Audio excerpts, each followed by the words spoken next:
much appreciated in advance for sharing your expertise, how we can collaborate and work together to achieve goals for our students. So first of all, if you could do an introduction of yourself, and also, of course, share your school district and what role you play on the motor team.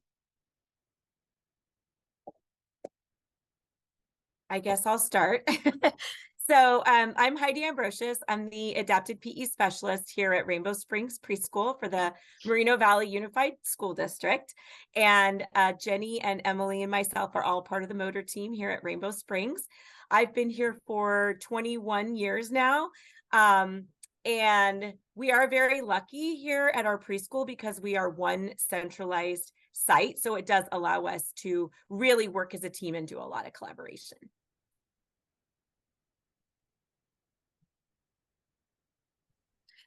Good morning. I'm Dr. Emily Constian. I am the physical therapist as part of the motor team. So I am the newest member of the team at Rainbow Springs for the Moreno Valley School District. This is my first year with this team, and it's been a really great experience. It's such a phenomenal team. I'm actually district-wide, but I'm fortunate that I get to work at Rainbow Springs because, in my opinion, they are the best motor team. Hi, I'm Jenny Ha, occupational therapist, and I've been at Rainbow for 12 years. So I've been working with Heidi all those years, and it's fun. We have the cutest little ones here, and it's a lot of fun. And motor is a big part of, you know, their development. So it's fun.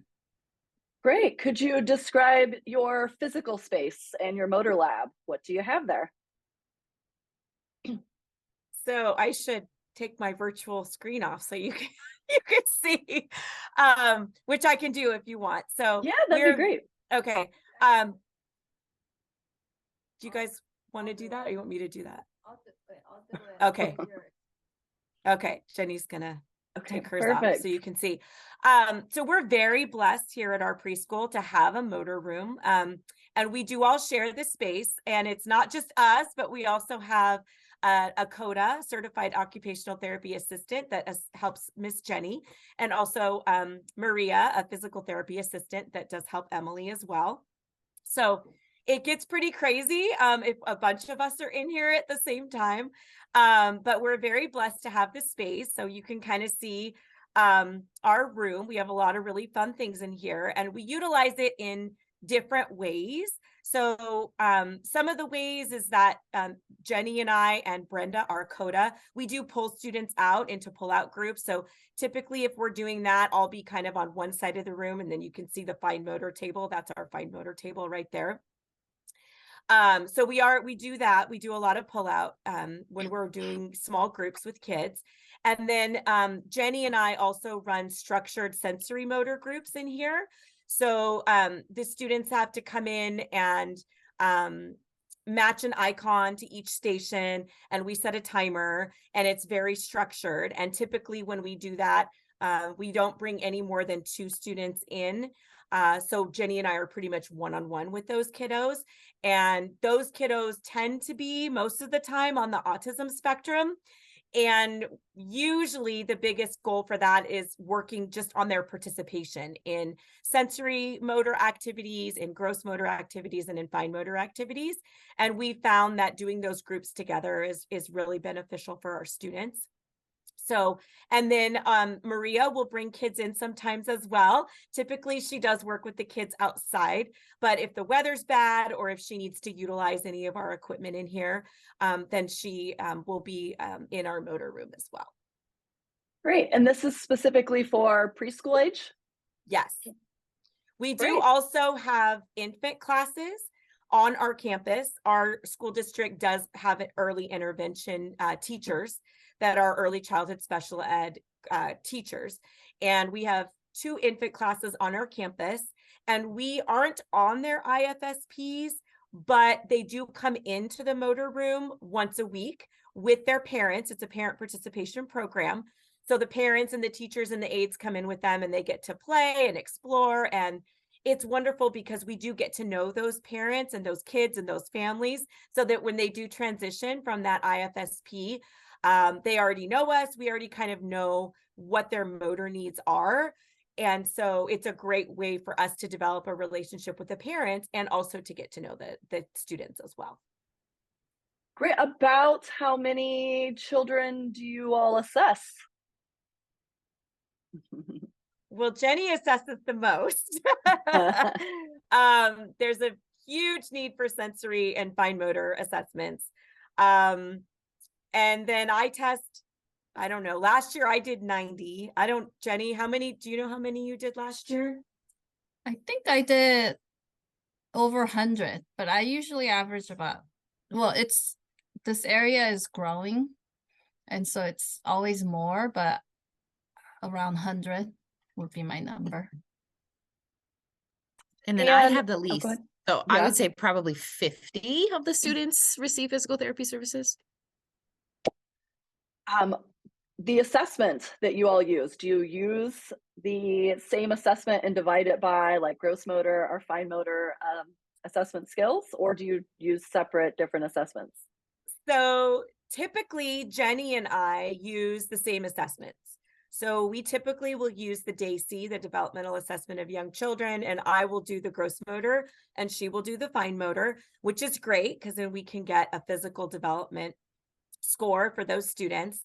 And then typically we also both use the Brigance, although that doesn't have a combined score. Those are separate gross motor and fine motor scores. And then there are other assessments that we utilize that are a little bit different.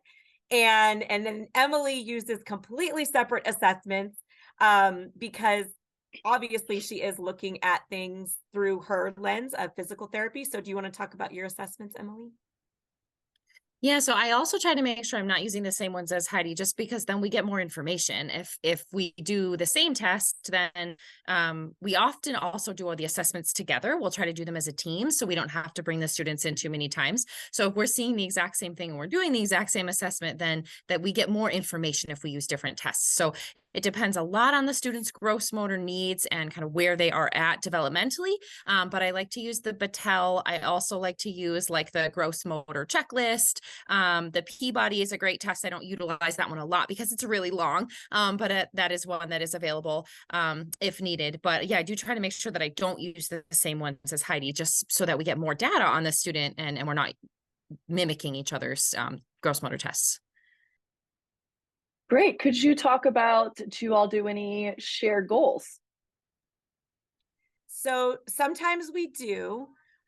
Typically that would be sometimes Jenny and I have participation goals for kiddos because literally in the beginning, we're just trying to get them to participate in those sensory motor activities. But typically we have separate goals, and occasionally Emily and I will be on the same goal. If it's sometimes if it's a stair climbing goal or a kicking goal or something like that, or a tricycle goal. So we do collaborate a lot when we are writing the goals for the students to make sure that we're addressing all their areas of need as well. And I did want to mention, as Emily was talking about, how we typically assess as a team as well, because it's really great, especially for Jenny. It's like usually we'll do the gross motor first. So we'll get a lot of the wiggles out and then we'll bring them to the table and do the fine motor. And then as the adapted PE specialist, it's really great for me to be able to observe the physical therapy assessment. I love to watch Emily's assessments because she does so many things that I don't do, but it's really good information for me to have so that when I'm observing my students and working with them, I know exactly where they're at and what they can do from the physical therapy perspective as well as the adapted PE perspective. And it's always great to watch Jenny do her assessments as well. Even though they're sitting at the table, we see a lot of the visual motor and the fine motor. So it's a great thing that we are able to do that. We know that that's not practical for every single service provider at every site, because unfortunately, typically we're all itinerants and then we're all there on different days. And so to be able to do that at other sites can be quite challenging, but we are very blessed to be able to do that here at Rainbow. Yeah. That brings up a good point, Heidi. You mentioned that you're all itinerant, so you're all going to different schools.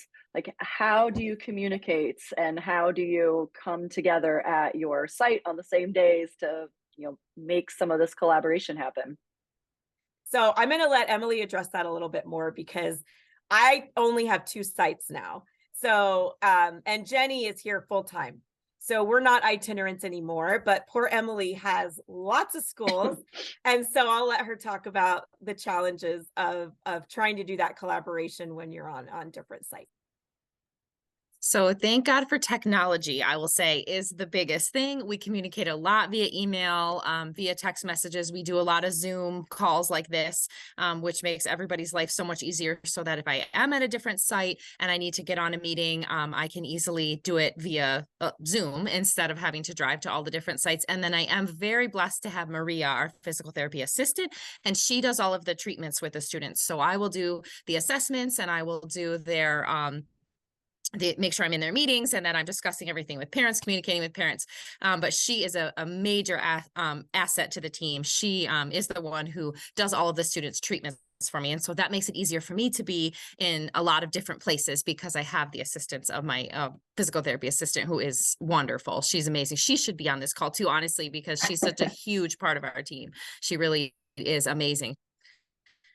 Yeah, a little different than adapted physical education paraprofessionals, which are, just assistants. They cannot give the direct service, where it sounds like in physical therapy, maybe a little bit different.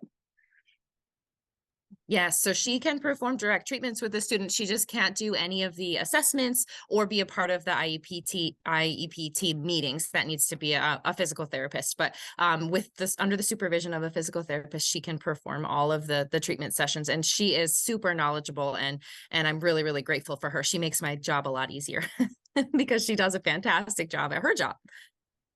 You brought up IEPs. Let's talk about the IEP meeting, and how does that look like when you all are working as a motor team?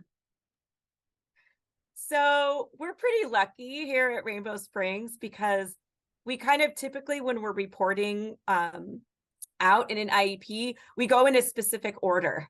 So typically the psych will go first, and then the speech therapist, and then myself, and then PT, and then OT. Although occasionally Emily and I will switch it up. We'll think about the student and the parent and the situation and who might be better to review their report first. But we do overlap a lot. And so it's kind of funny. I'm always kind of like, well, I like it better when you go first, because then I don't have to say as much, because, we do talk about a lot of the same things. So it is interesting, the whole IEP process. Like I said, we typically do collaborate on goals as well, at least to make sure that, again, we're addressing all the areas of need. And then sometimes it gets tricky, like at other sites, because they don't necessarily go in the order that I'm used to going in, and that that's just how we do things here at Rainbow. So we're used to doing that, which is helpful during the IEP. And then Emily and I developed a statement for our reports, because especially with our incoming families that they're brand new to special education. So a lot of them have never even heard of adapted physical education. And so explaining it to the parents, especially when both of us are doing our assessments, both of us are reporting out, well, you're both looking at gross motor. What are you looking at? Why are you looking at that? Why are you both looking at the student? And so we did come up with a statement for our reports, and we do review that with our parents so that they understand the differences and exactly what we're looking for. Because sometimes, or quite often actually, a student may be eligible for either PT or APE or both. And then that's very confusing for the parents. Well, why are they eligible for APE and not physical therapy, or vice versa? We had one just last week, and Emily and I were like, okay, we're not sure how the parent is going to be about this. So they're going to qualify for APE. So you go over your stuff first, because then, at least they're getting your service. And then we'll talk about physical therapy, and because the student didn't require physical therapy. So that is very important. And then they are both really good at explaining the differences between because they have to deal with the medical model versus the educational model. So I don't know if you guys want to talk about that, how you guys explain that at the IEPs as well.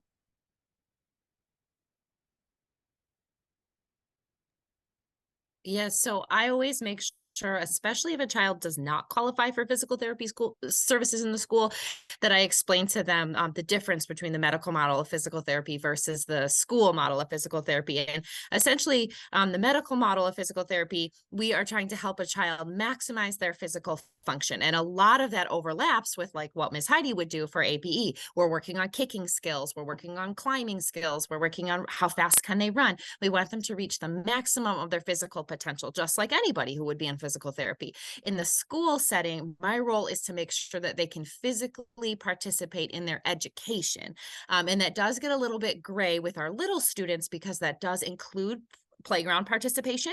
But typically I'm looking at like, can they sit in a chair? Can they physically climb the play structure? Can they walk to the bus? Can they get up and down off of the bus? So I'm not trying to make sure that they can move at the maximum of their physical potential. I'm just trying to make sure that they are safe and that they're able to function in the school environment. So it does differ a bit, definitely, from the medical model. And I think the OT does as well, if Jenny wanted to touch on that. For OT, you know, a lot of our students have outside OT services, and then they also get OT at school. But there are like the area that that I don't really work on is feeding. So there are medical feeding groups they just focus on feeding. So kids who have oral motor, they need to work on the chewing, the mechanical, or if it's sensory, they go to those feeding therapy specifically for feeding. So that's the big difference. And I always tell the parents, like, eating is part of school day, but we try to give kids foods that they like. We don't work on trying to expand their diet, or we don't work on the mechanical part. We, you know, have kids bring foods that they can eat and also foods that they like. So it's an enjoyable time at school. So that's one area. And then like, you know, so kids who receive OT outside, a lot of them work on like self-care things.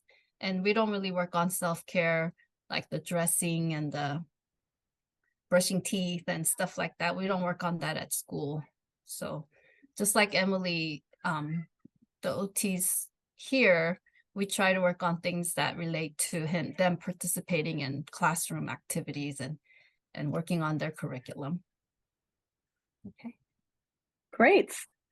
Can you discuss shared minutes? I always find this interesting in that so much now they're, you know, really pushing collaboration, but there is a little bit of a roadblock in that you are not supposed to share service minutes. But Heidi or others, can you talk about what you can do with regards to this collaborative shared service minutes? Just to reiterate for my students. Yeah, it does get a little tricky. So you definitely have to, you know, discuss, sorry, there's our bell, with your administrators, you know, to make sure that they're on board, that you're being clear on how you're providing your services. And the more specific, the better. So when Jenny and I do offer a collaborative service, we do indicate that in the service box on the IEP. Because technically we aren't supposed to provide minutes at the same time unless we are specifying that. So we've kind of often wondered, well, if we just write collaborative service, well, what does that mean? Does that mean you can collaborate with all the service providers, or you're just collaborating with the classroom teacher? Like, what can that look like? So it could be a little open-ended, which I kind of like, because I have had occasions where, like with physical therapy, typically Maria is individually working with those students, but like, let's say a student came in late and she didn't get to see that student. And so I'm working with that student, but maybe I have two students at the same time, And so maybe Maria's working with that student while I'm working with the other student, and my students are taking turns. So we have done things like that in the past. We don't typically do that.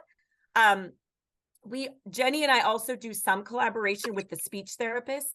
There are certain motor groups that come into our room where the speech therapists do push in to when we're doing structured sensory motor groups, because the students do talk a lot more and they're more motivated to use their language when they're doing motor activities. So that is wonderful. But it does get a little tricky. You know, we have to make sure that the parents understand that we're providing services in that way, so that when we document our minutes, that we're demonstrating that our students are getting, they're getting all of their minutes. So it does get a little tricky. So Jenny and I started specifying on the IEP when we do see students together. Great. And my last question, then I'll open up to you all with any additional like tips or advice for the future students. But, you know, just in general, what are some key components to effective collaboration? Well, I think Emily already said technology. Technology helps a lot. Email, Zoom, texting, phone calls. And I did forget to mention, we do also have an orthopedic impairment teacher in our district who's amazing. She doesn't work at our preschool because her credential is K-12, but she does assess our students when they are transitioning to kinder. And she will do consultations for our students on our campus. So if we have students that have toileting needs, she'll collaborate with physical therapy and occupational therapy on what's the best equipment to meet their needs, and different things like that. And she is wonderful at doing that. And so she has the entire district. So definitely using technology to communicate, especially when you're itinerant. I think that's one of the big ones. Do you guys want to add anything? Yeah, I think the biggest thing is just communication, whether it is via a technology or it's in person. And like our orthopedic impairment specialist, I talk to her at least twice a day. Her and I work together really closely with all the students. We're making sure they have all the equipment that they need.